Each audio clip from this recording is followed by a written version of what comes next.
नमस्कार, म लोकनाथ खनाल। स्वागत छ विद्यार्थी भाइ बहिनीहरूलाई हाम्रो मिस्टर टिचर युट्युब च्यानलमा। विद्यार्थी भाइ बहिनीहरू, आज हामी सिक्ने छौं वचन। नेपालीमा वचन दुई प्रकारका हुन्छन्, एक वचन र बहुवचन।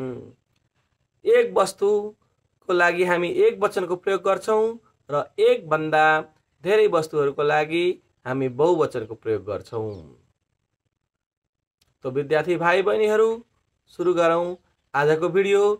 र यो भन्दा अगाडि म विद्यार्थी भाइ बहिनीलाई प्रार्थना गर्नेछु, हाम्रो च्यानललाई अहिलेसम्म सब्स्क्राइब गर्नु भएको छैन भने सब्स्क्राइब गर्नु होला र साथै घण्टीको बटन पनि दबाइदिनु होला।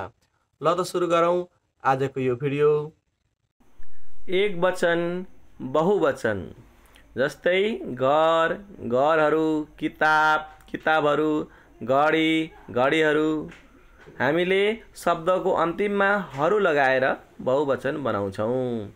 तर शब्दको अन्तिममा ओकार छ भने हामीले ओकारलाई आकार बनाएर अनि हरू लगाउनु पर्छ। जस्तै केटो, केटाहरू, बिरालो, बिरालाहरू, पाठो, पाठाहरू।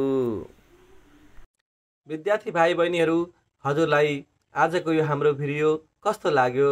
राम्रो लागेमा यसलाई लाइक, कमेन्ट, शेयर गरिदिनु होला। यसै भन्दै आजको यो भिडियोबाट म बिदा लिनेछु। फेरि भेट्ने अर्को भिडियोमा। तबसम्मको लागि हस्त नमस्ते।